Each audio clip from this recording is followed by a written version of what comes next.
Rev up your engines!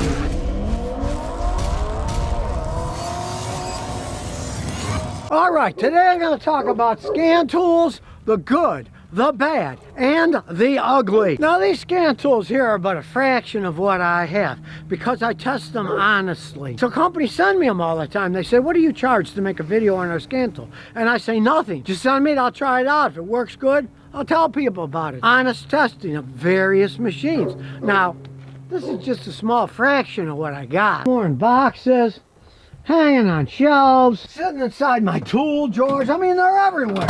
And there's storage boxes with them in, with the scaredy cat dog running away. You little scaredy cat. In order to understand modern cars, work on them, or even if you want to know a little bit so people don't rip you off, you're gonna need a scan tool. Okay, none of these scan tools does it all. That's the first thing you have to realize. There is no perfect scan tool. And there are some really bad ones for the money. For example, this particular CG Sulit scan tool is relatively expensive.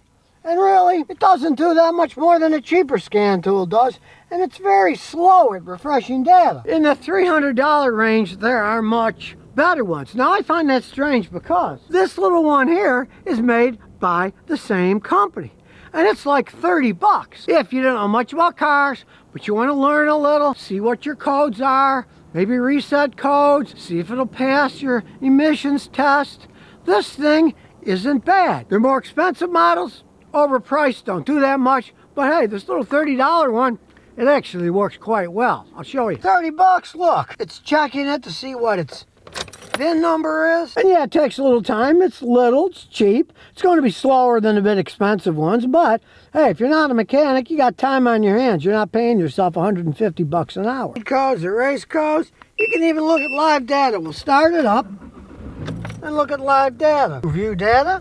Fuel trims, all kinds of data.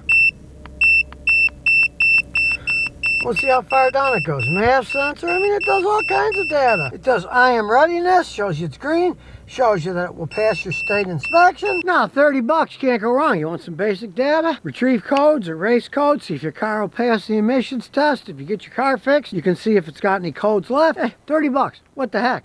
Now, let's say you want to go a little bit further. This BlueDriver is actually pretty good. It's a little dongle that runs off your phone. BlueDriver is a Canadian company. Stuff's made in China, but the Canadians do the software. And it just plugs into the port, and you can do quite a bit with it. It's depending on where you buy it. I got mine for 99 bucks. You can get them for 129. There's different prices, but it's around $100 what you're going to spend. So just like all the rest, you just plug it into the data port. There we go. It's blue. It's working. BlueDriver blue, huh? Then on your phone, you just go to the BlueDriver. There it is. You can read codes, clear codes. You can get reports. You can look at the freeze frame data. You can see if it'll pass the emissions. You can do mode 6, which is a pretty big deal for cars. We'll check out the mode 6 here. It's a higher level analytics. You can see it's giving you the data now of the different monitors, catalyst, variable valve timing. You get some serious data out of this thing. It has a user manual online. You can even update it online. And one of the big advantages I find of these Canadian guys, BlueDriver, is this. They have pretty good support. You can do live chat. You can email. You can phone them. It's a pretty well thought out system. Some cars it'll reset your oil, but it says this doesn't support it, or your TPMS, and this doesn't support it either. If you want to really learn about cars, 100 bucks is well spent on one of these for learning how to do stuff. As I say about all these scan tools, there is no perfect scan tool for all purposes. All the companies, and I don't care who they are, they always claim it does more than it actually does. Like they'll say, oh, this will bleed your brakes. Yes, for some models it'll bleed brakes. For some models it won't bleed brakes. It'll say, it can reset this. Some models it can reset it. Some models it can't. They don't do all that. Even ones that are $6,000 or $7,000 don't do everything that they claim they're going to do. Now, maybe you want to go a step further. Well, when it comes to little handheld ones, I like the Sonova. Sonova makes pretty good products. And this price range, they do quite a bit. This particular Nova is about a $300 scan tool. As you can see, I immediately plugged in and it came up fast. It's a very fast machine. All the systems are pretty self-explanatory. It didn't find any problems with them, and as we look at live data, in this case, there's 43 bits of data you can look at. And let's say you want to look at a graph, okay? Airflow rate. We'll do the graph. Here we go, showing the graph. You get a menu that has all kinds of things, testing, actuators. In the $300 price range, mechanics use this.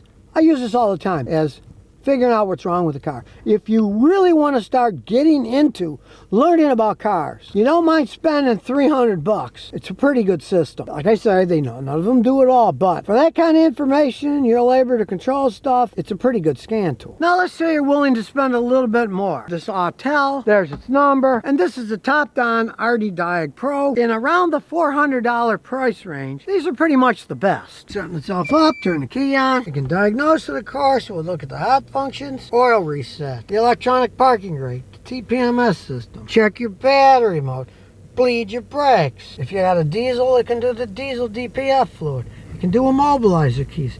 It can mess with your injectors, the throttle, their sunroof, adaptations for the transmission, your AC system. So in this case, you pay maybe $100 more, you get more stuff. Just realize, as I said, no scan tool is going to do it all. This tool isn't going to work on every single car out there doing all those things.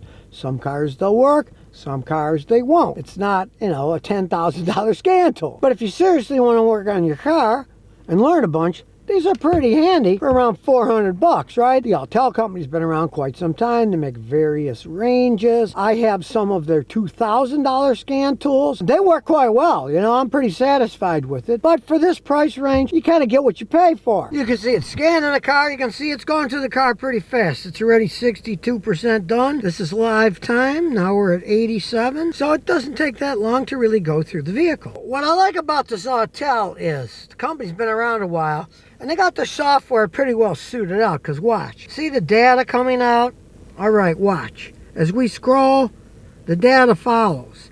It's a fast machine. See how the data just comes flying out and it's not stopping and resetting itself and giving data out? You're serious about learning, or if you're a mechanic, this makes a good scan tool for working on cars. Now we'll look at this Topdon, another Chinese company, RD Diag Pro. It's a newer company and they're trying to make their way into the mainstream, so we'll see what it does. Same exact Toyota Tacoma. We'll check it out, do an auto VIN detect. It does the same kind of stuff. Air, fuel reset, brake, oil, SAS. Look at all the different things it can do. Mobilizer, window calibration. This company is trying to break its way in, so it's going to add more features because they got to have something to sell them. If the other companies make something that works perfectly fine, they're going to have something to show themselves up better, so they try to add more software. Now we're going to look at live data with this thing next. Now it can also test the battery voltage like the other one, but we're going to look at live data. Same thing, it can do actuator tests, it can test different things, and you can see it actually does a little bit more than the previous scan tool did. But we're going to look at live data now. And you can see in terms of live data, this has more than the other. This has 285. But you're going to notice something. Watch as we scroll. See, I got a little glitch. It's loading the next page. All this data. See, it's got a glitch and it loads the next page. I can't really complain at this. It's still relatively fast. It's not really bothersome. But on cheaper scan tools, what you don't want is, while you're scrolling through that data, it freezes, and then you got nothing, and you got to wait a few seconds. Then it gets the next page of data, and then if you want to go back and forth, it's got to shut itself off and turn itself on. That is extremely annoying. This little bit here, that's not bad. Not bad at all. And for the information that this has, hey, $380 to $400 is pretty good. You get a lot of information from this. Now, truthfully, for most of you out of there, you're never going to want to go further than this. You get all kinds of data, make your head spin, you can learn all kinds of stuff out of it. You'll probably stop right there if you go this far. You probably don't want to go any further. Now, here's the cheaper scan tool. While you might want a more expensive one, here's the data. You see, and it's got data, but watch. You start scrolling up, and then you got nothing. You got to wait and wait and wait. You don't want one that you got to wait and scroll back and forth. See, we're not getting this data yet. We got to wait for it, and it's rather annoying. It's $179 on Amazon, but somebody on eBay is selling the same thing for $129.60. So certainly you're not getting as much as doing a $300, $380 model one. But in that price range, even a little thing like this can give you a lot of information. That's not all that much money. Consider the average mechanic charges like $150 an hour labor up. Get this kind of information, you might start thinking about fixing your own car. You can see even this one was made in China, right? And if you've been watching closely, you're going to notice that pictures and the information look similar. And you want to know why? Well, originally, decades ago, when these scan tools started to get big, the Chinese companies started stealing the software from everybody else. There were many lawsuits, but none of them really went anywhere. How are you going to sue a Chinese company, right? But now, every single scan tool here was made in China. And all the Chinese companies, of course, are stealing from themselves too. I noticed that some of these scan tools have the same exact box. The icons are the same, and hilariously enough, when a company sends them to me to try out, good ones like this Topdon, you got to register them, so you hook them up to the internet. They're wireless, but you got to hook them up to the internet in your house. So when you're typing the password in, most of them have the same exact system with every step exactly the same, showing they're pretty much using the same software in lots of them, and a lot of times they're even used the same exact cases. The cases are exactly the same. Now, of course, if you're a mechanic, you're going into the big boy tools. There's billions of them out there too. I've been trying out a couple lately. One is an X tool D9. I put the D9 so I don't mess up, because I also have an A80 Pro X tool. I don't want to confuse the two. The Think tool, Platinum S20. Now the D9 is $1,200, and the Platinum S20, last time I looked online, they're going for about $4,000. I doubt if any of you are going to go that far spending stuff. They do phenomenal stuff, but it's like the law of diminished returns.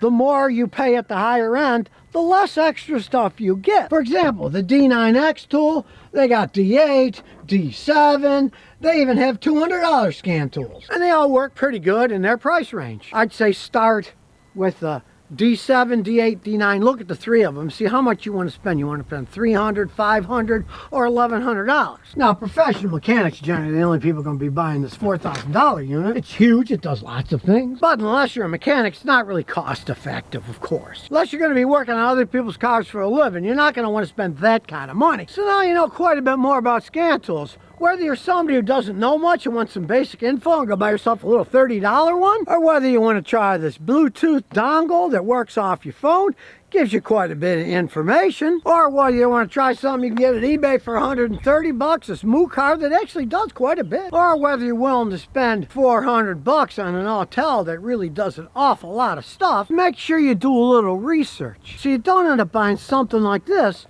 for hundreds of dollars that really doesn't do much of anything. So if you never want to miss another one of my new car repair videos, remember to ring that bell.